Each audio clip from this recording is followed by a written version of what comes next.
ਵਾਹਿਗੁਰੂ ਜੀ ਕਾ ਖਾਲਸਾ ਵਾਹਿਗੁਰੂ ਜੀ ਕੀ ਫਤਿਹ। ਗੁਰੂ ਵਾਹ ਹੈ, ਗੁਰੂ ਧਨ ਹੈ, ਗੁਰੂ ਦਾ ਖਾਲਸਾ ਧਨ ਹੈ, ਗੁਰੂ ਦੀ ਫਤਿਹ ਵੀ ਧਨ ਹੈ। ਵਾਹ ਦਾ ਅਰਥ ਹੈ ਧਨ, ਫਾਰਸੀ ਸ਼ਬਦ ਹੈ। ਗੁਰੂ ਸ਼ਬਦ ਸੰਸਕ੍ਰਿਤ ਭਾਸ਼ਾ ਵਿੱਚੋਂ ਹੈ। ਵਾਹ ਤੇ ਗੁਰੂ ਦੋ ਵੱਖਰੇ ਵੱਖਰੇ ਸ਼ਬਦ ਹਨ। ਪਿਆਰੇ ਦਰਸ਼ਕੋ,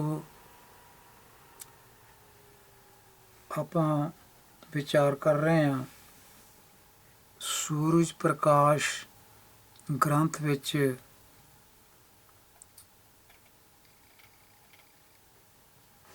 ਗੁਰਮਤ ਵਿਰੋਧੀ ਜੋ ਗੱਲਾਂ ਭਰੀਆਂ ਹੋਈਆਂ ਹਨ ਉਹ ਕੀ ਹਨ, ਸਿੱਖੀ ਨੂੰ ਕਿਵੇਂ ਢਾਹ ਲਾ ਰਹੀਆਂ ਹਨ।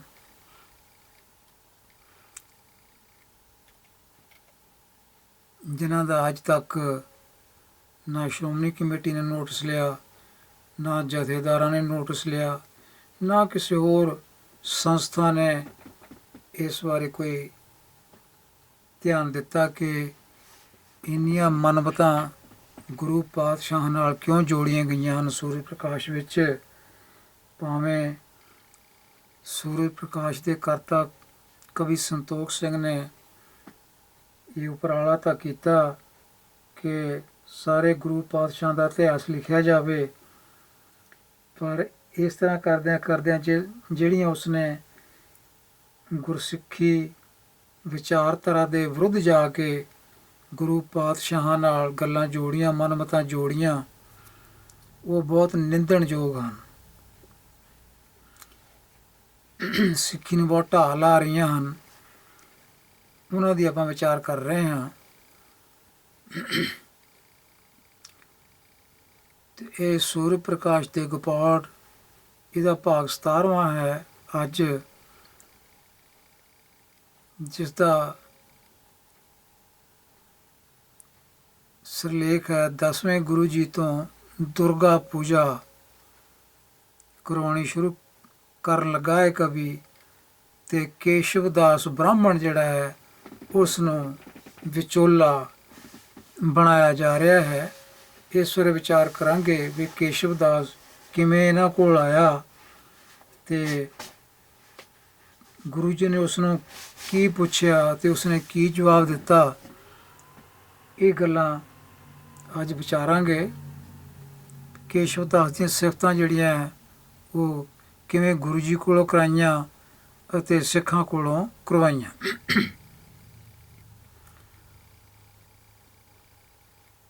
ਤੇ ਇਸ ਤੋਂ ਪਹਿਲਾਂ ਨਿਗਾਹ ਮਾਰ ਲੈਂਦੇ ਹਾਂ ਸੰਤੋਖ ਸਿੰਘ ਕਵੀ ਬਾਰੇ। ਕਵੀ ਸੰਤੋਖ ਸਿੰਘ ਬਾਰੇ ਪਹਿਲਾਂ ਵੀ ਪਹਿਲੀ ਵੀਡੀਓ ਵਿੱਚ ਜਾਂ ਇਸ ਤੋਂ ਬਾਅਦ ਦੀਆਂ ਕੁਛ ਵੀਡੀਓ ਵਿੱਚ ਚਰਚਾ ਕੀਤੀ ਸੀ। ਇਹ ਮਹਾਨ ਕੋਸ਼ ਵਿੱਚ ਸੰਤੋਖ ਸਿੰਘ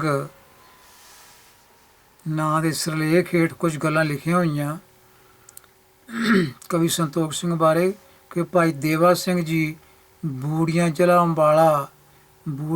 ਅੰਬਾਲਾ ਨਿਵਾਸੀ ਸਤਸੰਗੀ ਪੁਰਖ ਸਨ। ਭਾਈ ਦੇਵਾ ਸਿੰਘ ਇਹ ਸੰਤ ਕਰਮ ਸਿੰਘ ਨਿਰਮਲੇ ਦੀ ਸੰਗਤ ਕਰਕੇ ਵਿਦਾਂਤ ਅਤੇ ਗੁਰਬਾਣੀ ਤੇ ਗਿਆਤਾ ਹੋਏ। ਭਾਈ ਦੇਵਾ ਸਿੰਘ ਦੇ ਬਾਰੇ ਗੱਲ ਚੱਲਦੀ ਹੈ, ਜਿਨ੍ਹਾਂ ਨੇ ਕਰਮ ਸਿੰਘ ਨਿਰਮਲੇ ਪਾਸੋਂ ਵਿਦਾਂਤ ਮਤਲਬ ਵੇਦਾਂ ਦੀ ਸਿੱਖਿਆ ਲਈ ਤੇ ਸਿੱਖਿਆ ਵੇਦਾਂ ਦੇ ਲਈ, ਤੇ ਲਿਖਿਆ ਗੁਰਬਾਣੀ ਦੇ ਗਿਆਤਾ ਵੀ ਬਣ ਗਏ ਨਾਲ ਵੇਦਾਂ ਦੀ ਸਿੱਖਿਆ ਲੈ ਕੇ। ਵਿਦਿਆ ਦੀ ਰੁਚੀ ਇਹਨਾਂ ਨੂੰ ਪ੍ਰੇਰ ਕੇ ਸ਼੍ਰੀ ਅੰਮ੍ਰਿਤਸਰ ਜੀ ਲੈ ਆਈ। ਉਸੇ ਥਾਂ ਇਹਨਾਂ ਦੇ ਘਰ ਭਾਈ ਸੰਤੋਖ ਸਿੰਘ ਦਾ ਜਨਮ ਹੋਇਆ ਅੰਮ੍ਰਿਤਸਰ ਵਿੱਚ ਸੰਮਤ 1845 ਵਿੱਚ। ਸੋ ਸੰਮਤ ਜਿਹੜਾ ਹੈ ਇਹ 57 ਸਾਲ ਵੱਡਾ ਹੈ ਅੰਗਰੇਜ਼ੀ ਸਾਲ ਨਾਲੋਂ। 57 ਚੋਂ ਮਾਈਨਸ ਕਰ ਦਿਓ ਤਾਂ ਇਹ ਅੰਗਰੇਜ਼ੀ ਸੰਮਤ ਬਣ ਜਾਏਗਾ। ਇਹਨਾਂ ਨੇ ਫਿਰ ਅੰਮ੍ਰਿਤਸਰ ਜੀ ਦੇ ਪ੍ਰਸਿੱਧ ਗਿਆਨੀ ਸੰਤ ਸਿੰਘ ਜੀ, ਇਹ ਵੀ ਨਿਰਮਲਾ ਸੀ, ਉਸ ਤੋਂ ਕਾਵਿ ਵਿਦਿਆ ਪੜ੍ਹੀ ਸੰਤੋਖ ਸਿੰਘ ਨੇ। ਭਾਈ ਸੰਤੋਖ ਸਿੰਘ ਜੀ ਕਾਵਿ ਦੇ ਪੂਰਨ ਪੰਡਿਤ ਅਤੇ ਕਵਿਤਾ ਰਚਣ ਦੀ ਅਲੌਕਿਕ ਸ਼ਕਤੀ ਰੱਖਦੇ ਸਨ। ਤੋ ਆਪ ਨੇ ਬੂੜੀਏ ਵਿੱਚ ਰਹਿ ਕੇ ਅਮਰਕੋਸ਼ ਦਾ ਲੱਥਾ ਕੀਤਾ ਅਤੇ ਸੰਮਤ 1880 ਵਿੱਚ ਗੁਰੂ ਨਾਨਕ ਪ੍ਰਕਾਸ਼ ਪੁਸਤਕ ਰਚਿਆ। ਇਸ ਤੋਂ ਪਿੱਛੋਂ ਇਹ ਮਹਾਰਾਜਾ ਕਰਮ ਸਿੰਘ ਜੀ ਪਟਿਆਲੇ ਪਾਸ ਜਾ ਕੇ ਨੌਕਰ ਹੋ ਗਏ। ਤੋਂ ਸੰਮਤ 1882 ਵਿੱਚ ਕੈਥਲ ਦਾ ਰਾਜਾ ਭਾਈ ਉਦੈ ਸਿੰਘ ਜਿਹੜਾ ਸੀ ਉਹ ਇਹਨਾਂ ਨੂੰ ਫਿਰ ਮਹਾਰਾਜਾ ਪਟਿਆਲਾ ਤੋਂ ਮੰਗ ਕੇ ਲੈ ਗਿਆ। ਕਵੀ ਸੰਤੋਖ ਸਿੰਘ ਨੂੰ ਮਹਾਰਾਜਾ ਪਟਿਆਲਾ ਤੋਂ ਮੰਗ ਕੇ ਲੈ ਗਿਆ ਕਿ ਸਾਨੂੰ ਦੇ ਦਿਓ, ਅਤੇ ਵੱਡੇ ਸਨਮਾਨ ਨਾਲ ਆਪਣੇ ਪਾਸ ਰੱਖਿਆ।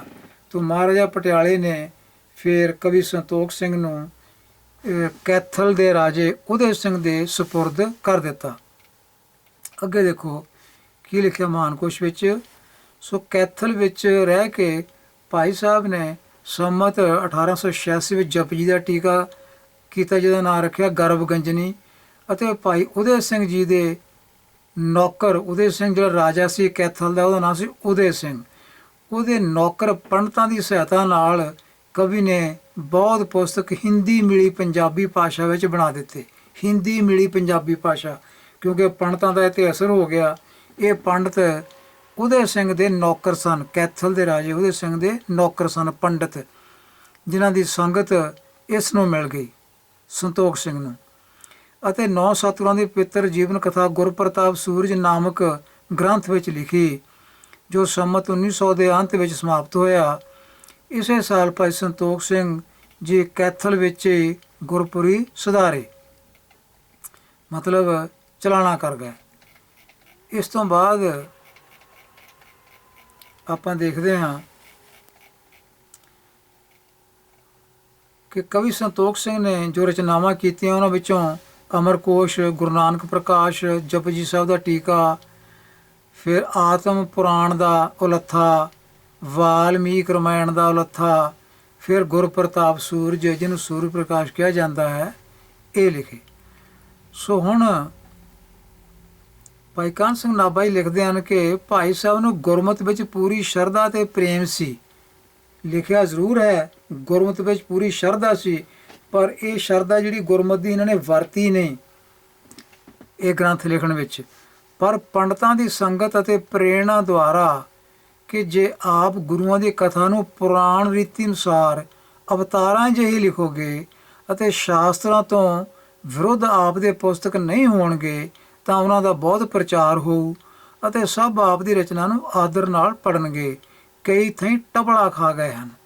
ਤੋ ਇੱਦਾਂ ਭਾਈ ਸੰਤੋਖ ਸਿੰਘ ਬਾਰੇ ਭਾਈ ਕਾਹਨ ਸਿੰਘ ਨਾਭਾ ਨੇ ਲਿਖਿਆ ਕਿ ਇਹ ਟਪਲਾ ਖਾ ਗਏ ਹਨ ਕਈ ਥਾਂ 'ਤੇ। ਕਿਉਂ? ਕਿਉਂਕਿ ਇਹਨਾਂ ਨੂੰ ਪੰਡਤਾਂ ਨੇ ਪ੍ਰੇਰਨਾ ਕੀਤੀ ਕਿ ਗੁਰੂਆਂ ਦਾ ਇਤਿਹਾਸ ਲਿਖਣਾ ਤਾਂ ਪੁਰਾਣ ਰੀਤੀ ਅਨੁਸਾਰ ਲਿਖੋ, ਜਿੱਦਾਂ ਪੁਰਾਣ ਲਿਖੇ ਗਏ ਹਿੰਦੂ ਮਤ ਦੇ ਉੱਦਾਂ ਲਿਖੋ, ਅਤੇ ਸ਼ਾਸਤਰਾਂ ਤੋਂ ਵਿਰੁੱਧ ਆਪ ਦੇ ਪੁਸਤਕ ਨਹੀਂ ਹੋਣੇ ਚਾਹੀਦੇ। ਅਤੇ ਇਸ ਤਰ੍ਹਾਂ ਫਿਰ ਬਹੁਤ ਸਾਰੇ ਲੋਕ ਪੜ੍ਹਨਗੇ ਜੇ ਇੱਦਾਂ ਲਿਖੋਗੇ ਤਾਂ। ਅਤੇ ਨਾਲ ਲਿਖਿਆ ਕਿ ਕਈ ਥਾਈਂ ਟਪਲਾ ਖਾ ਗਏ ਹਨ। ਦਸ਼ਮੇਸ਼ ਜੀ ਦਾ ਅਨੰਨ ਭਗਤ ਇੱਕ ਸਿੰਘ, ਜਿਸ ਨੂੰ ਜੋਤੀਜੋ ਸਮਾਉਣ ਸਮੇਂ ਅਵਚਲ ਨਗਰ ਥਾਪ ਕੇ ਦੇਗ ਚਲਾਉਣ ਦੀ ਆਗਿਆ ਕੀਤੀ, ਇਹ ਇਹਨਾਂ ਨੇ ਇੱਕ ਕਿਸੇ ਹੋਰ ਸੰਤੋਖ ਬਾਰੇ ਗੱਲ ਲਿਖੀ ਹੈ। ਸੋ ਟਪਲਾ ਖਾ ਗਿਆ ਤੱਕ ਆਪਾਂ ਇੱਥੋਂ ਤੱਕ ਸੰਬੰਧਿਤ ਹੈ ਇਹ ਗੱਲ ਕਿ ਕਵੀ ਸੰਤੋਖ ਸਿੰਘ ਮਹਾਨ ਕੋਸ਼ ਦੇ ਕਰਤਾ ਅਨੁਸਾਰ ਕਈ ਥਾਈਂ ਟਪਲਾ ਖਾ ਗਿਆ। ਟਪਲਾ ਨਹੀਂ ਖਾਧਾ, ਚੰਗੇ ਟਪਲੇ ਖਾਧੇ ਹਨ। ਇੱਕ ਟਪਲਾ ਨਹੀਂ ਖਾਧਾ, ਬੜੇ ਟਪਲੇ ਖਾਧੇ ਹਨ। ਅਤੇ ਸਿੱਖੀ ਵਿਚਾਰਧਾਰਾ ਦੀ ਬਹੁਤ ਇਹਨਾਂ ਨੇ ਘੋਰ ਨਿੰਦਿਆ ਕੀਤੀ ਹੈ। ਸਿੱਖੀ ਵਿਚਾਰਧਾਰਾ ਨੂੰ ਬਹੁਤ ਥੱਲੇ ਲਾਇਆ। ਚਲੋ ਹੁਣ ਆਪਾਂ ਚੱਲਦੇ ਹਾਂ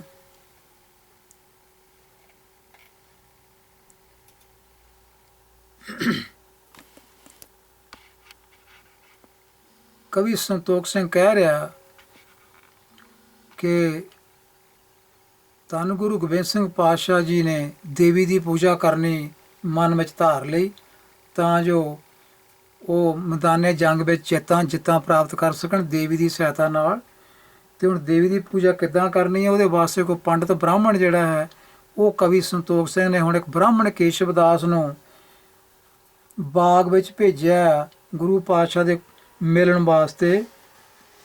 ਗੁਰੂ ਪਾਤਸ਼ਾਹ ਨੇ ਬੁਲਾਇਆ ਵੀ ਨਹੀਂ ਉਸ ਨੂੰ, ਅਤੇ ਉਹ ਧੱਕੇ ਨਾਲ ਹੀ ਕਵੀ ਸੰਤੋਖ ਸਿੰਘ ਨੇ ਇਸ ਕੇਸ਼ਵ ਦਾਸ ਬ੍ਰਾਹਮਣ ਨੂੰ ਭੇਜਿਆ, ਜਿਹੜਾ ਕਿ ਉੱਥੇ ਬਾਗ ਵਿੱਚ ਜਾ ਕੇ ਬੈਠ ਗਿਆ। ਤੋ ਇਹ ਹੁਣ ਵਾਰਤਾ ਆਪਾਂ ਜੋ ਅਸਲੀ ਟੈਕਸਟ ਹੈ ਉਹਦੇ ਵਿੱਚੋਂ ਆਪਾਂ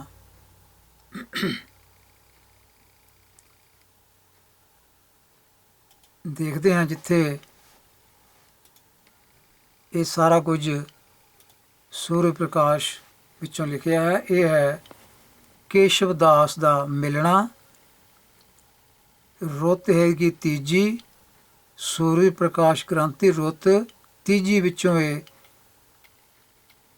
ਚੌਥਾ ਅਭਿਆਸ ਹੈ, ਚੌਥਾ ਅਧਿਆਇ ਕਹਿ ਲਓ, ਕੇਸ਼ਵ ਦਾਸ ਦਾ ਮਿਲਣਾ। ਹੁਣ ਕੇਸ਼ਵ ਦਾਸ ਕੌਣ ਹੈ? ਬ੍ਰਾਹਮਣ ਹੈ। ਇਹ ਕੀ ਕਰਨ ਆਉਂਦਾ ਆ? ਇਹ ਚੰਡੀ ਦੀ ਪੂਜਾ ਸਿਖਾਉਣ ਆਉਂਦਾ ਹੈ 10ਵੇਂ ਪਾਤਸ਼ਾਹ ਨੂੰ। ਇਹ ਕਵੀ ਸੰਤੋਖ ਸਿੰਘ ਨੇ ਇਸ ਬ੍ਰਾਹਮਣ ਨੂੰ ਭੇਜਿਆ, ਬਿਨਾਂ ਬੁਲਾਉਣ ਤੋਂ ਹੀ ਭੇਜਿਆ ਵੀ ਚੰਡੀ ਦੀ ਪੂਜਾ ਜਾ ਕੇ ਇਹ 10ਵੇਂ ਪਾਤਸ਼ਾਹ ਨੂੰ ਸਿਖਾਵੇ ਕਿੱਦਾਂ ਕਰਨੀ ਆ। ਤਾਂ ਆਪਾਂ 10ਵਾਂ ਬੰਦ ਇੱਥੋਂ ਪੜ੍ਹਦੇ ਹਾਂ। ਇਸ ਤੋਂ ਪਹਿਲਾਂ ਜਿਹੜਾ ਆਪਾਂ ਵਿਚਾਰਿਆ ਸੀ ਕਿ ਕਿਵੇਂ ਇੱਕ ਸੋਨੇ ਦੀ ਗਾਗਰ ਭਰ ਕੇ ਲਿਆਉਂਦਾ ਭੰਗ ਦੀ ਇੱਕ ਸੇਵਕ, ਤੇ ਉਹ 10ਵੇਂ ਪਾਤਸ਼ਾਹ ਨੂੰ ਉਹ ਫਿਰ ਜਦੋਂ ਉੱਠਦੇ ਆ ਉਹ ਪਿਲਾਉਂਦਾ। ਉਸ ਤੋਂ ਬਾਅਦ ਇਸ਼ਨਾਨ ਪਾਣੀ ਕਰਕੇ ਕੱਪੜੇ ਆਪਣੇ ਪਾ ਕੇ ਸਿੰਘਾਸਣ 'ਤੇ ਬੈਠਦੇ ਆ, ਤੇ ਉਹਨਾਂ ਨੂੰ ਫਿਰ ਬੈਠਿਆਂ ਨੂੰ ਇੱਕ ਸਿੱਖ ਆ ਕੇ ਇਹ ਗੱਲ ਕਹਿੰਦਾ, ਤਬ ਇੱਕ ਸਿੱਖ ਗੁਰ ਨਿਕਟ ਆਏ, ਕਰ ਜੋਰ ਅਰਜ਼ ਐਸੇ ਸੁਨਾਏ, ਗੁਰੂ ਪਾਤਸ਼ਾਹ ਦਿਜ ਜਹੇ ਸਰਾਏ, ਰਾਵਰੀ ਸਮੀਪ ਕਹੇ ਗਾਤ ਜਾਹੇ। ਇਹਦਾ ਮਤਲਬ ਹੈ ਉਹ ਸਿੱਖ ਗੁਰੂ ਜੀ ਨੂੰ ਕਹਿਣ ਲੱਗਾ, ਗੁਰੂ ਜੀ ਪਾਸ ਆ ਗਿਆ ਜਦੋਂ ਗੁਰੂ ਜੀ ਵਸਤਰ ਸ਼ਸਤਰ ਆਪਣੇ ਪਾ ਕੇ ਬੈਠੇ ਸੁਸ਼ੋਭਿਤ ਹੋਏ ਮੰਜੇ 'ਤੇ ਸਿੰਘਾਸਣ 'ਤੇ, ਹੱਥ ਜੋੜ ਕੇ ਇੱਕ ਸਿੱਖ ਨੇ ਕਿਹਾ ਕਿ ਪਾਤਸ਼ਾਹ, ਜਿਸ ਬ੍ਰਾਹਮਣ ਦੀ ਤੁਸੀਂ ਸ਼ਲਾਘਾ ਕਰਦੇ ਹੋ, ਆਪ ਜੀ ਦੇ ਪਾਸ ਜਿਸ ਦੀ ਗੱਲ ਚੱਲਦੀ ਰਹਿੰਦੀ ਹੈ, ਉਸ ਬ੍ਰਾਹਮਣ ਬਾਰੇ ਮੈਂ ਤੁਹਾਨੂੰ ਦੱਸਣ ਲੱਗਾ।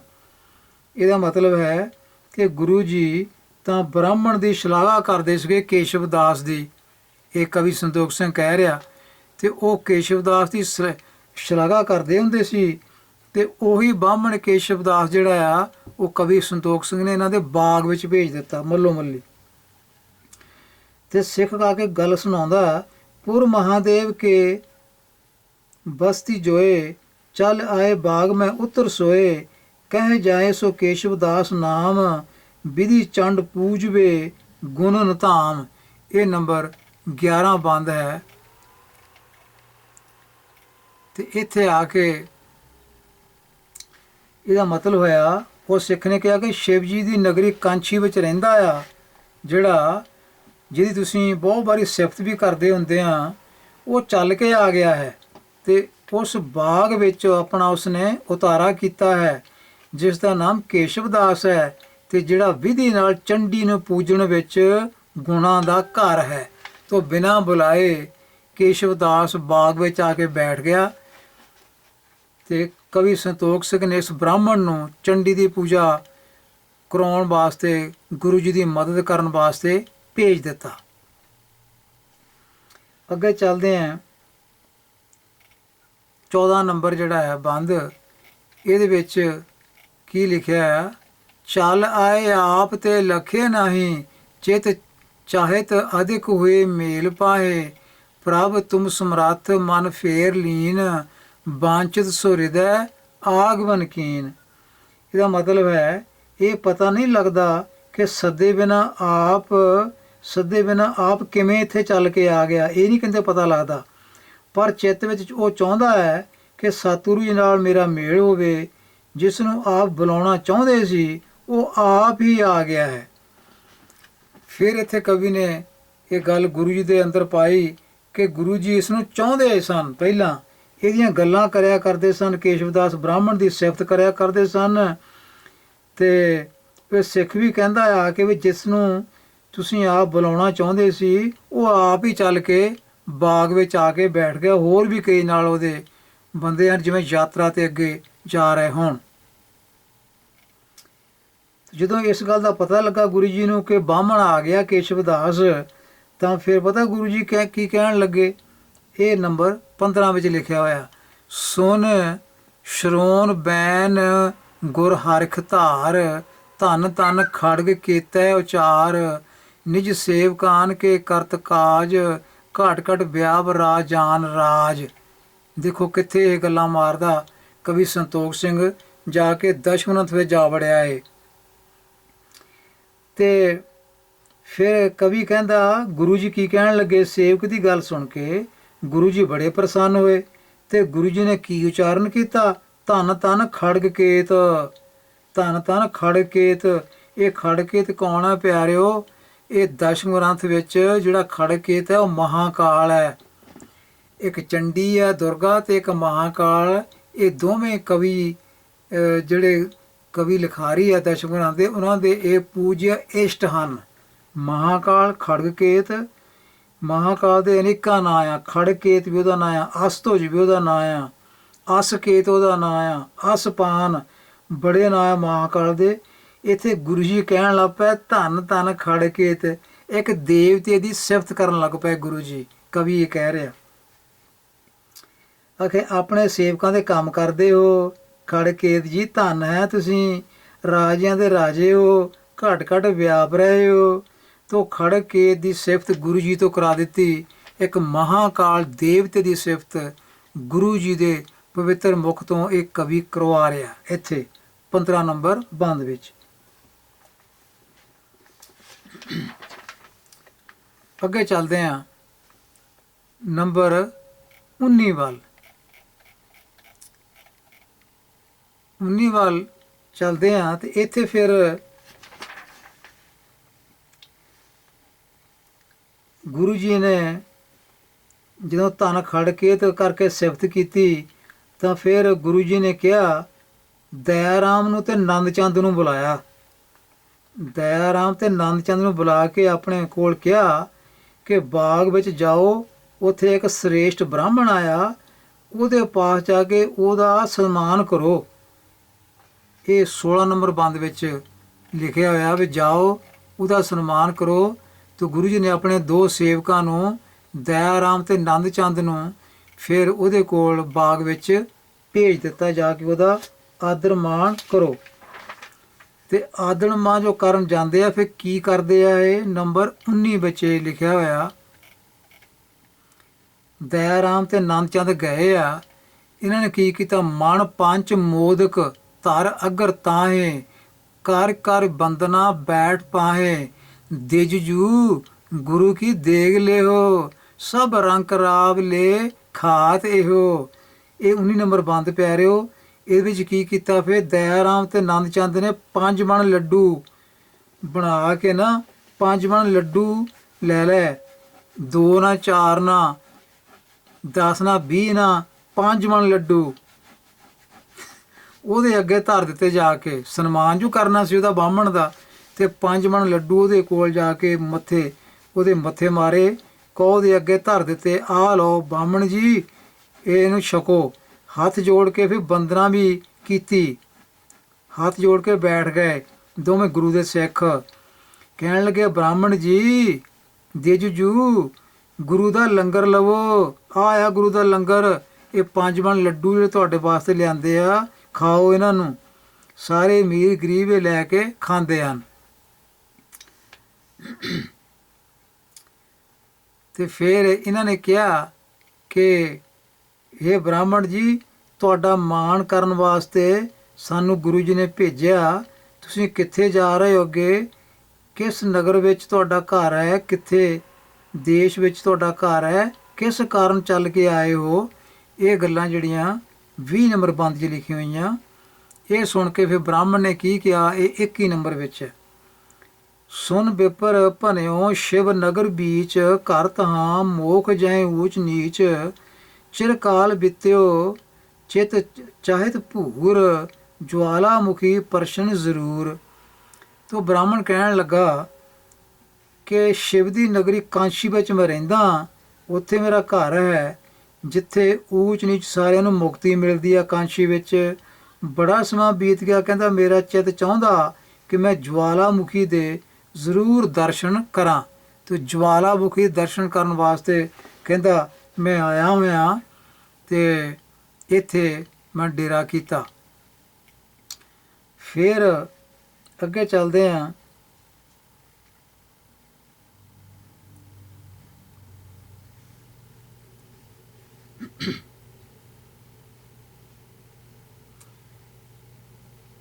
ਤੋ ਇਹ ਫਿਰ ਸੁਨੇਹਾ ਲੈ ਕੇ ਆਨੰਦ ਚੰਦ ਵੀ ਕਿੱਥੋਂ ਆਇਆ, ਕਿੱਥੇ ਦਾ ਰਹਿਣ ਵਾਲਾ, ਗੁਰੂ ਜੀ ਨੇ ਆ ਕੇ ਸਾਰੀ ਗੱਲਬਾਤ ਦੱਸੀ। ਤੇ ਗੁਰੂ ਜੀ ਨੇ ਕਿਹਾ ਠੀਕ ਹੈ, ਉਹਦੀ ਖਬਰ ਲੈਂਦੇ ਰਹੋ। ਉਸ ਤੋਂ ਬਾਅਦ ਫਿਰ 29 ਨੰਬਰ ਬੰਦ ਜਿਹੜਾ ਹੈ, ਇਹਦੇ ਵਿੱਚ ਫਿਰ ਗੁਰੂ ਜੀ ਨੇ ਦਇਆ ਰਾਮ ਨੂੰ ਬੁਲਾਇਆ। ਤਬ ਦਇਆ ਰਾਮ ਕੋ ਢਿੱਗ ਬੁਲਾਏ, ਦਿਜ ਲਿਆਓ ਜਾਓ ਨਹੀਂ ਬਿਲਮ ਲਾਏ। ਸੁਣ ਹੁਕਮ ਗਇਓ ਅਸਵਾਰ ਹੋਏ, ਤਿਸ ਨਿਕਟ ਜਾਏ ਕਹਿ ਬਾਗ ਸੋਏ।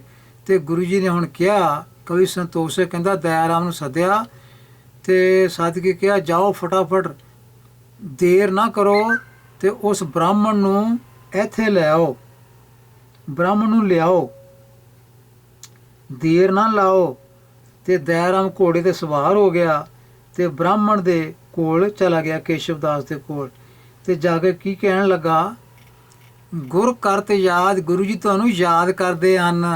ਸੁਣ ਲਓ, ਸਿੱਖ ਤਾਂ ਗੁਰੂ ਨੂੰ ਯਾਦ ਕਰਨ, ਉਡੀਕ ਕਰਨ, ਇੱਥੇ ਗੁਰੂ ਜੀ ਨੂੰ ਯਾਦ ਕਰਨ ਤੇ ਲਾਤਾ, ਬ੍ਰਾਹਮਣ ਦੀ ਯਾਦ ਤੇ ਲਾਤਾ ਵੀ ਤੁਹਾਨੂੰ ਯਾਦ ਕਰਦੇ ਪਏ ਆ।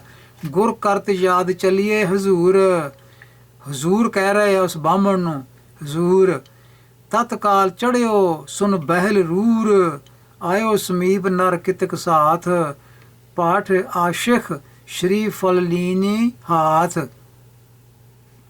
ਲਓ ਜੀ, ਫਿਰ ਜਦੋਂ ਚਲੇ ਗਿਆ ਘੋੜੇ ਸਵਾਰ ਹੋ ਕੇ ਦਇਆ ਰਾਮ ਉਹਦੇ ਕੋਲ ਚਲਾ ਗਿਆ, ਤਾਂ ਫਿਰ ਕਿਹਾ ਗੁਰੂ ਜੀ ਯਾਦ ਕਰਦੇ ਹਨ, ਇਸ ਲਈ ਹਜ਼ੂਰ ਚੱਲੀਏ। ਹਜ਼ੂਰ ਦੇਖੋ, ਇਹ ਸਿੱਖ ਜਿਹੜਾ ਉਹ ਬ੍ਰਾਹਮਣ ਨੂੰ ਹਜ਼ੂਰ ਕਹਿ ਰਿਹਾ, ਜਦੋਂ ਕਿ ਸਿੱਖ ਗੁਰੂ ਨੂੰ ਹਜ਼ੂਰ ਕਹਿੰਦੇ ਆ, ਹਾਜ਼ਰਾ ਹਜ਼ੂਰ ਕਹਿੰਦੇ ਆ। ਤੇ ਇੱਥੇ ਹਜ਼ੂਰ ਸਿੱਖ ਵੀ ਉਹਨੂੰ ਹਜ਼ੂਰ ਕਹਿ ਰਿਹਾ। ਇਹ ਕਵੀ ਦੀਆਂ ਗੱਲਾਂ ਸੁਣ ਲਓ, ਹਜ਼ੂਰ ਚੱਲੀਏ। ਇਹ ਸੁਣ ਕੇ ਬ੍ਰਾਹਮਣ ਤੁਰਤ ਸੁੰਦਰ ਬਹਿਲ ਵਿੱਚ ਚੜ੍ਹ ਕੇ ਚੱਲ ਪਿਆ। ਕਈ ਮਨੁੱਖਾਂ ਦੇ ਨਾਲ ਗੁਰੂ ਜੀ ਪਾਸ ਆਏ, ਮਤਲਬ ਉਹਦੇ ਨਾਲ ਕਈ ਹੋਰ ਵੀ ਸੰਗੀ ਸਾਥੀ ਉਹ ਨਾਲ ਉਹਨੂੰ ਲੈ ਗਏ ਸਨ, ਕਿਉਂ ਜਵਾਲਾ ਜੀ ਦੇ ਦਰਸ਼ਨ ਜਿਹੜੇ ਕਰਨ ਵਾਸਤੇ ਲਿਖਿਆ ਵੀ ਉਹ ਆਇਆ। ਫਿਰ ਅਸੀਸ ਬੋਲ ਕੇ ਹੱਥ ਵਿੱਚ ਨਾਰੀਅਲ ਲਿਆ, ਉਹਨੇ ਫਿਰ ਅਸੀਸ ਦਿੱਤੀ ਤੇ ਨਾਲ ਨਾਰੀਅਲ ਉਹਨੇ ਹੱਥ ਵਿੱਚ ਲੈ ਲਿਆ।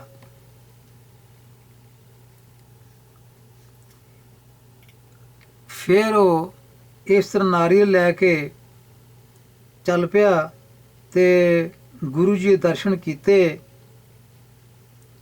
ਦਰਸ਼ਨ ਕਰਦਾ ਰਿਹਾ, ਬੈਠਾ ਰਿਹਾ। ਉਹਦੇ ਵਾਸਤੇ ਵੱਖਰੀ ਇੱਕ ਚੌਂਕੀ ਢਾ ਦਿੱਤੀ ਗਈ ਤੇ ਚੌਂਕੀ ਤੇ ਉਸ ਨੂੰ ਬਿਠਾ ਦਿੱਤਾ ਗਿਆ।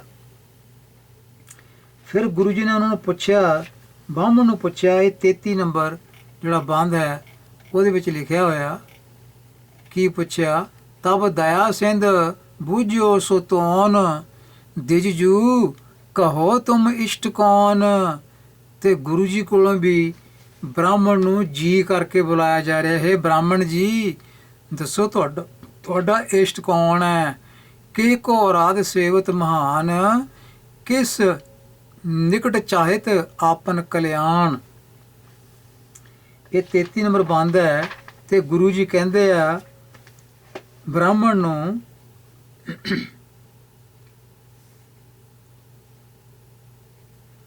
ਵੀ ਤੁਸੀਂ ਦੱਸੋ ਤੁਹਾਡਾ ਇਸ਼ਟ ਕੌਣ ਹੈ। ਗੁਰੂ ਜੀ ਕਹਿੰਦੇ ਤੇਰਾ ਇਸ਼ਟ ਕੌਣ ਹੈ। ਦਿਜਜੂ, ਬ੍ਰਾਹਮਣ ਜੀ, ਕੇਸ਼ਵਦਾਸ ਜੀ ਤੁਹਾਡਾ ਇਸ਼ਟ ਕੌਣ ਹੈ। ਕਿਸ ਦੀ ਆਰਾਧਨਾ ਕਰਕੇ ਮਹਾਨ ਸੇਵਾ ਕਰਦੇ ਹੋ ਤੇ ਕਿਸ ਦੇ ਪਾਸੋਂ ਆਪਣਾ ਕਲਿਆਣ ਚਾਹੁੰਦੇ ਹੋ।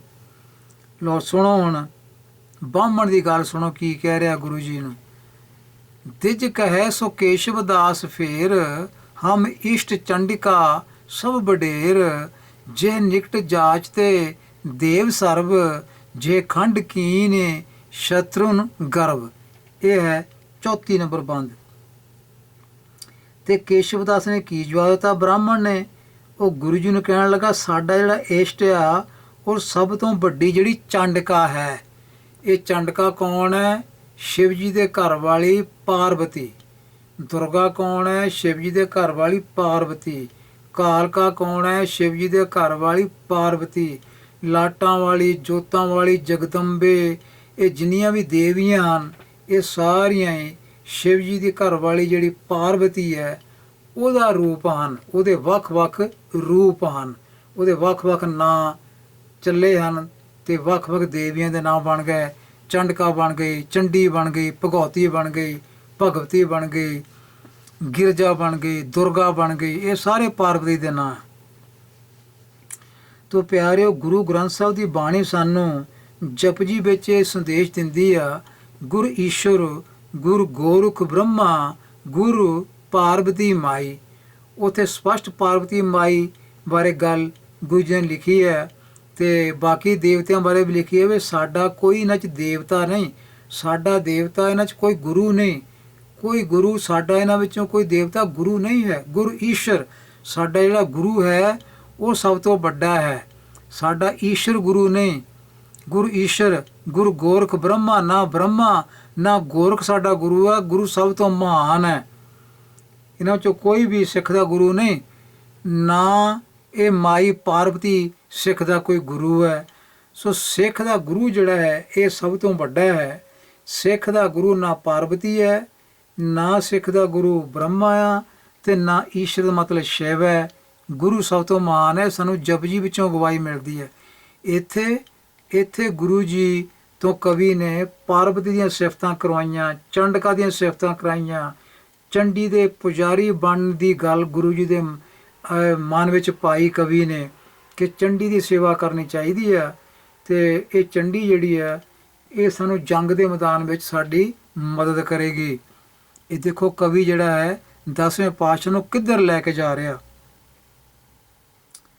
ਤੋ ਜਪਜੀ ਸਾਹਿਬ ਦਾ ਉਪਦੇਸ਼, ਉਹਦਾ ਜਪਜੀ ਸਾਹਿਬ ਦਾ ਟੀਕਾ ਲਿਖਿਆ ਕਵੀ ਸੰਤੋਖ ਸਿੰਘ ਜਿਹਦੇ ਨਾਲ ਗਰਭ ਗੰਜਣੀ ਹੈ ਤੇ ਉਹਨੂੰ ਇਹ ਨਹੀਂ ਪਤਾ ਲੱਗਾ ਕਿ ਇਹ ਪਾਰਵਤੀ ਦੀ ਸੇਵਾ ਗੁਰੂ ਜੀ ਤੋਂ ਕਰਵਾਈ ਜਾ ਰਿਹਾ, ਪਾਰਵਤੀ ਦੀਆਂ ਸਿਫਤਾਂ ਗੁਰੂ ਜੀ ਕੋਲੋਂ ਕਰਵਾਈ ਜਾ ਰਿਹਾ। ਉੱਥੇ ਗੁਰੂ ਪਾਰਵਤੀ ਮਾਈ ਲਿਖਿਆ ਕਿ ਪਾਰਵਤੀ ਮਾਈ ਜਿਹੜੀ ਹੈ ਸਾਡਾ ਗੁਰੂ ਨਹੀਂ ਹੈ, ਗੁਰੂ ਹੀ ਸਭ ਕੁਝ ਹੈ, ਗੁਰੂ ਤੋਂ ਸਭ ਕੁਝ ਅਸੀਂ ਲੈਣਾ ਆ, ਕਿਸੇ ਦੇਵੀ ਦੇਵਤੇ ਕੁਛ ਤੋਂ ਕੁਛ ਨਹੀਂ ਲੈਣਾ। ਤੇ ਇੱਥੇ ਸਿਫਤਾਂ ਜਿਹੜੀਆਂ ਗੁਰੂ ਜੀ ਤੋਂ ਇੱਕ ਕਰਵਾ ਰਿਹਾ ਹੈ ਪਾਰਵਤੀ ਦੀਆਂ, ਉਹਦਾ ਟੀਕਾ ਲਿਖਿਆ ਜਪਜੀ ਦਾ ਗਰਭਵੰਜਨੀ। ਚਲੋ ਅੱਗੇ ਚੱਲਦੇ ਹਾਂ। 35 ਨੰਬਰ ਬੰਦ ਜਿਹੜਾ ਹੈ ਇਹਦੇ ਵਿੱਚ ਫਿਰ ਕੀ ਹੁੰਦਾ, ਤਿਸ ਜਗਤ ਮਾਤ ਕੋ ਮੁਖ ਥਾਨ, ਜਵਾਲਾਮੁਖੀ ਸੋ ਵਿਦਿਅਤਿ ਜਹਾਨ, ਤਿਸ ਦਰਸ਼ ਪਰਸਵੇ ਹਰਸ਼ ਧਾਰ, ਕਰ ਦੇਸ਼ ਦੂਰ ਤਜ ਕੈ ਪਧਾਰ। ਇਹਦਾ ਅਰਥ ਦੇਖੋ ਕੀ ਬਣਦਾ, ਉਸ ਜਗਤ ਮਾਤਾ ਦਾ ਮੁੱਖ ਸਥਾਨ ਜਵਾਲਾਮੁਖੀ ਹੈ। ਕਹਿੰਦਾ ਮੇਰੀ ਜਿਹੜੀ ਆ ਇਸ਼ਟ ਆ ਉਹ ਚੰਡਕਾ ਆ, ਮੈਂ ਚੰਡਕਾ ਦਾ ਪੁਜਾਰੀ ਆ ਤੇ ਜਿਹਦੀ ਨੇੜਤਾ ਸਾਰੇ ਦੇਵਤੇ ਵੀ ਚਾਹੁੰਦੇ ਆ। ਵੈਰੀਆਂ ਨੇ ਵੀ, ਵੈਰੀਆਂ ਦੇ ਜਿਹੜੇ ਹੰਕਾਰ ਹੈ ਉਹ ਵੀ ਚੰਡੀ ਨੇ ਦੂਰ ਕੀਤੇ ਆ। ਤੇ ਇਹ ਜਿਹੜੀ ਜਗਤ ਮਾਤਾ ਆ ਚੰਡੀ, ਇਹਦਾ ਸਥਾਨ ਜਿਹੜਾ ਮੁੱਖ ਸਥਾਨ ਜਵਾਲਾਮੁਖੀ ਵਿਖੇ ਹੈ। ਤੋ ਇਹ ਸਾਰੀਆਂ ਦੇਵੀਆਂ ਪਾਰਵਤੀ ਦਾ ਰੂਪ ਹਨ। ਜਵਾਲਾਮੁਖੀ ਵਾਲੀ ਦੇਵੀ ਕਹਿ ਲਓ, ਲਾਟਾਂ ਵਾਲੀ ਦੇਵੀ ਕਹਿ ਲਓ, ਹੋਰ ਜਿੰਨੀਆਂ ਵੀ ਦੇਵੀਆਂ ਇਹ ਪਾਰਵਤੀ ਦੇ ਰੂਪ ਸਾਰੇ। ਤੋ ਜਿਹੜਾ ਸਾਰੇ ਜਹਾਨ ਵਿੱਚ ਪ੍ਰਗਟ ਹੈ ਉਸ ਦੇ ਦਰਸ਼ਨ ਲਈ ਅਸੀਂ ਬੜੀ ਪ੍ਰਸੰਨਤਾ ਧਾਰ ਕੇ ਕਰਦੇ ਹਾਂ। ਦਰਸ਼ਨ ਜਵਾਲਾਮੁਖੀ ਦੇ ਇਹ ਕਹਿ ਰਿਹਾ, ਬਾਹਮਣ ਕਹਿ ਰਿਹਾ, ਘਰ ਦੇਸ਼ ਛੱਡ ਕੇ ਬਹੁਤ ਦੂਰ ਜਾਂਦੇ ਹਾਂ। ਤੋ ਇੱਥੇ ਜਿਹੜਾ ਬਾਹਮਣ ਹੈ ਉਹ ਚੰਡੀ ਨੂੰ ਜਗਤ ਮਾਤਾ ਕਹਿ ਰਿਹਾ, ਦਸ਼ਮ ਗ੍ਰੰਥ ਵਾਲਾ ਵੀ ਚੰਡੀ ਨੂੰ ਜਗਤ ਮਾਤਾ ਕਹਿ ਰਿਹਾ, ਲੋਕ ਮਾਤਾ ਵੀ ਕਹਿ ਰਿਹਾ। ਤੇ ਲੋਕ ਮਾਤਾ ਜਿਹੜਾ ਉਹਨੇ ਜਾਪ ਵਿੱਚ ਵੀ ਭਰ ਦਿੱਤਾ, ਨਵੋਂ ਲੋਕ ਮਾਤਾ, ਹੇ ਪਾਰਵਤੀ, ਹੇ ਜਗਤ ਦੀ ਮਾਤਾ, ਹੇ ਲੋਕਾਂ ਦੀ ਮਾਤਾ ਚੰਡੀ, ਤੈਨੂੰ ਨਮਸਕਾਰ ਹੈ। ਨਹੀਂ, ਜਾਪ ਦੇ ਵਿੱਚ ਜੇ ਉਹ ਰੱਬ ਦੀ ਸਿਫਤ ਹੁੰਦੀ ਉੱਥੇ ਲੋਕ ਮਾਤਾ ਦਾ ਕੀ ਕੰਮ ਸੀ ਲਿਖਣ ਦਾ, ਤੇ ਕਵੀ ਉੱਥੇ ਲੋਕ ਮਾਤਾ ਵੀ ਲਿਖ ਗਿਆ, ਨਮੋ ਲੋਕ ਮਾਤਾ। ਇਹ ਲੋਕ ਮਾਤਾ ਪਿਆਰਿਓ ਇਹੀ ਜਗਤ ਮਾਤਾ ਆ ਜਿਹੜੀ ਇੱਥੇ ਲਿਖੀ ਹੋਈ ਹੈ ਚੰਡਕਾ, ਇਹ ਲੋਕ ਮਾਤਾ, ਇਹੀ ਜਗਤ ਮਾਤਾ। ਇਹਦੀਆਂ ਸਿਫਤਾਂ ਜਿਹੜੀਆਂ ਉਹ ਜਾਪ ਵਿੱਚ ਭਰੀਆਂ ਹੋਈਆਂ। ਤਾਂ ਹੀ ਲਿਖਿਆ ਕਵੀ ਨੇ ਨਵਾਂ ਲੋਕ ਮਾਤਾ। ਅੱਗੇ ਚਲੋ 36 ਨੰਬਰ ਫਿਰ ਸਿਫਤਾਂ ਚੱਲ ਰਹੀਆਂ। ਸਭ ਆਦਿ ਸ਼ਕਤੀ ਦੇਵਾਨ ਦੇਵ, ਬ੍ਰਹਮਾਦ ਜਾਏ ਕੀ ਕਰਤ ਸੇਵ, ਲਿਵ ਲੱਗੀ ਸਦਾ ਤਿਮ ਨਾਮ ਕੇਰ, ਮੈਂ ਕਰੋ ਧਿਆਨ ਪੂਜਾ ਕਨੇਰ। ਤੇ ਬਾਹਮਣ ਫੇਰ ਅੱਗੇ ਕਹਿ ਰਿਹਾ ਸਭ ਆਦਿ ਸ਼ਕਤੀ ਦੇਵਤਿਆਂ ਦਾ ਦੇਵਤਾ ਹੈ ਇਹ ਜਿਹੜੀ ਚੰਡੀ ਆ। ਬ੍ਰਹਮਾ ਆਦਿ ਇਹਦੀ ਸੇਵਾ ਕਰਦੇ ਹਨ, ਉਸ ਦੇ ਨਾਮ ਦੀ ਸਦਾ ਲਿਵ ਲੱਗੀ ਰਹਿੰਦੀ ਹੈ। ਮੈਂ ਉਸ ਦਾ ਧਿਆਨ ਧਰ ਕੇ ਉਹਦੀ ਬਹੁਤ ਪੂਜਾ ਕਰਦਾ ਹੈ। ਇਹ ਬ੍ਰਾਹਮਣ ਜਿਹੜਾ ਕੇਸ਼ਵਦਾਸ ਹੈ ਇਹ ਹੁਣ ਚੰਡੀ ਦੀਆਂ ਸਿਫਤਾਂ ਦੇ ਪੁਲ ਬੰਨੀ ਜਾਂਦਾ ਕਿ ਚੰਡੀ ਦਾ ਪੁਜਾਰੀ ਹੈ, ਚੰਡੀ ਉਹਦਾ ਇਸ਼ਟ ਹੈ, ਤੇ ਚੰਡੀ ਜਿਹੜੀ ਹੈ ਜਗਤ ਮਾਂ ਹੈ। ਇਹ ਸਾਰੇ ਦੇਵੀ ਦੇਵਤਿਆਂ ਦੀ ਸ਼ਕਤੀ ਹੈ, ਸਿਫਤਾਂ ਕਰੀ ਜਾਂਦਾ।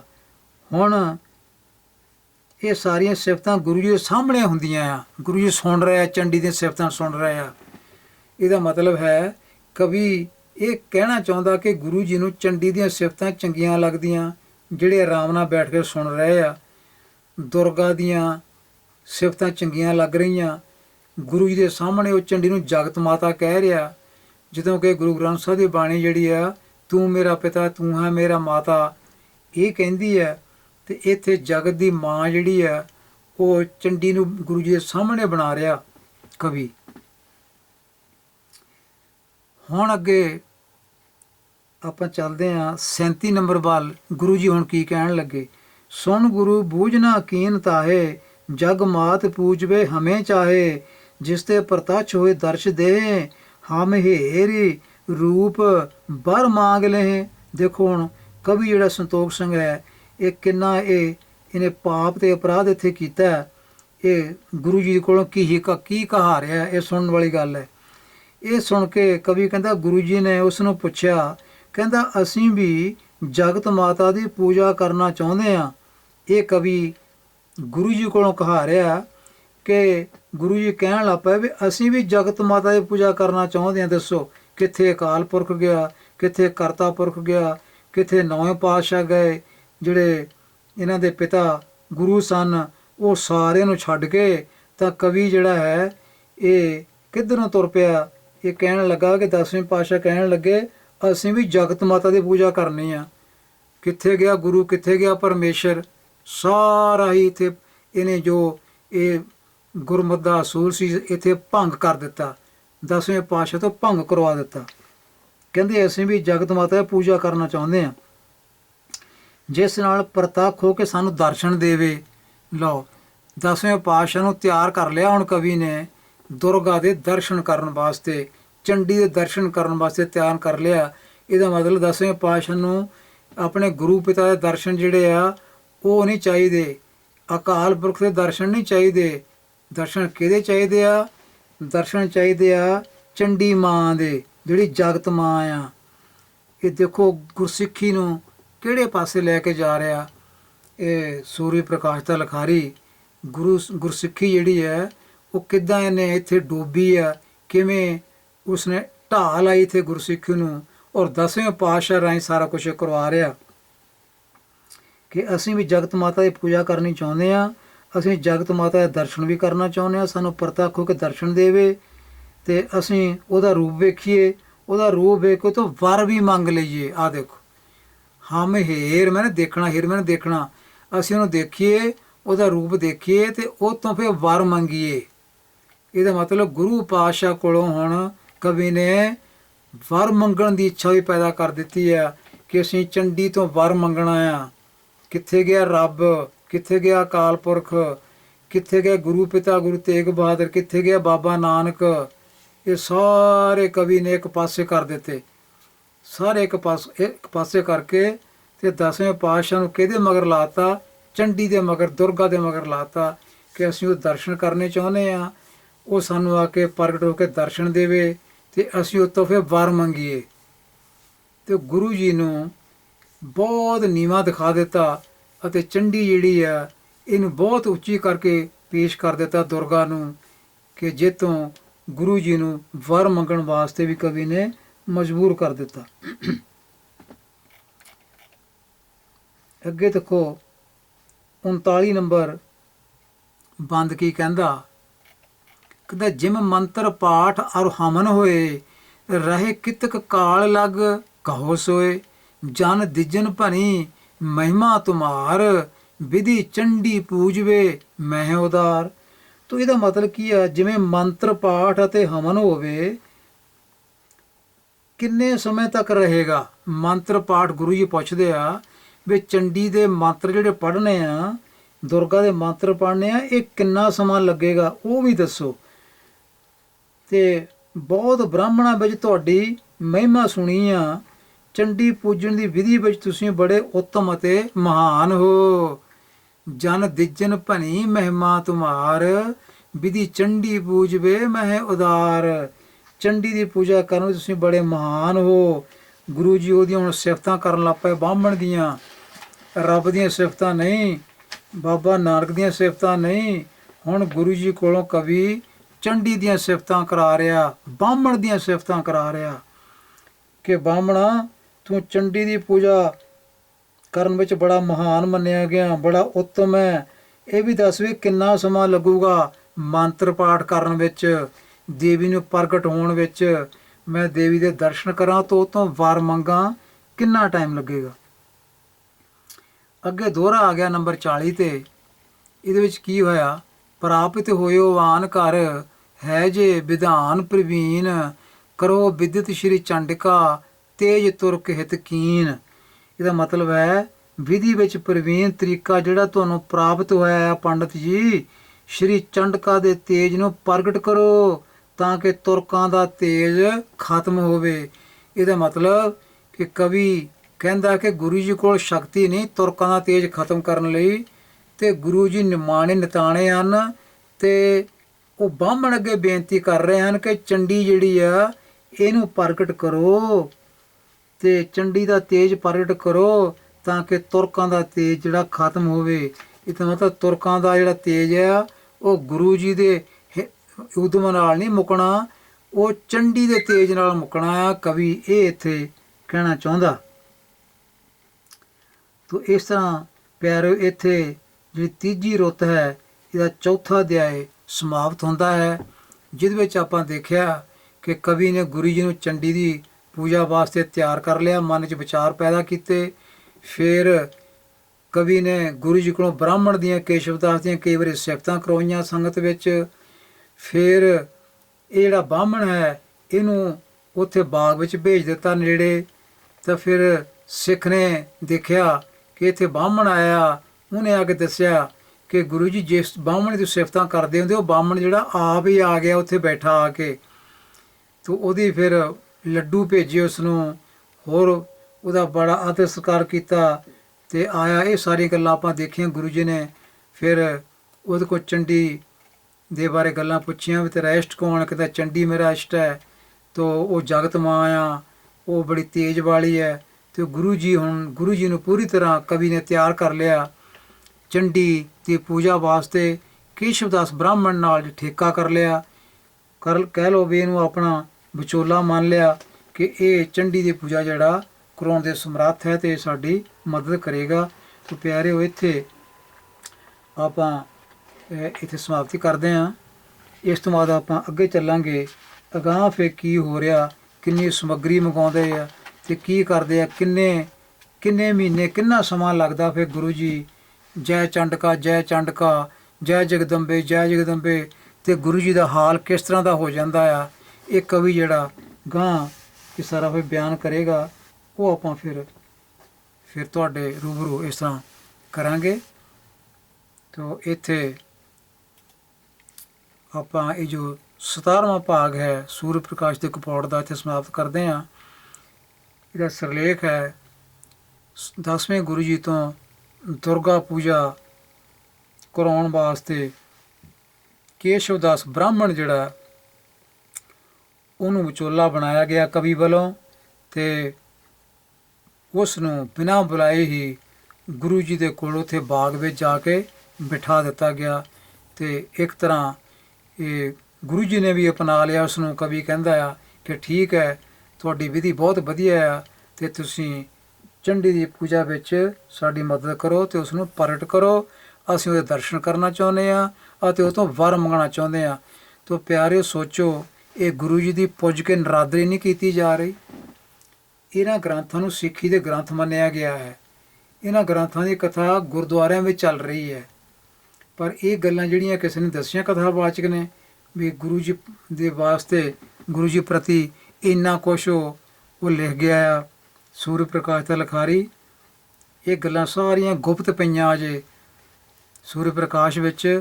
ਤਾਂ ਉਹਨਾਂ ਨੂੰ ਪ੍ਰਗਟ ਕਰਨ ਦਾ ਇਹ ਯਤਨ ਹੈ ਤਾਂ ਜੋ ਪਤਾ ਲੱਗ ਸਕੇ ਕਿ ਸਿੱਖੀ ਦੇ ਵਿਹੜੇ ਵਿੱਚ ਜਿਹੜੇ ਗ੍ਰੰਥ ਪਏ ਹਨ ਇਹਨਾਂ ਵਿੱਚ ਕਿੰਨਾ ਬ੍ਰਾਹਮਣਵਾਦ ਵੜਿਆ ਹੋਇਆ ਅਤੇ ਗੁਰੂ ਪਾਤਸ਼ਾਹ ਦੀ ਕਿੰਨੀ ਇੱਥੇ ਨਿਰਾਦਰੀ ਕੀਤੀ ਗਈ ਹੈ।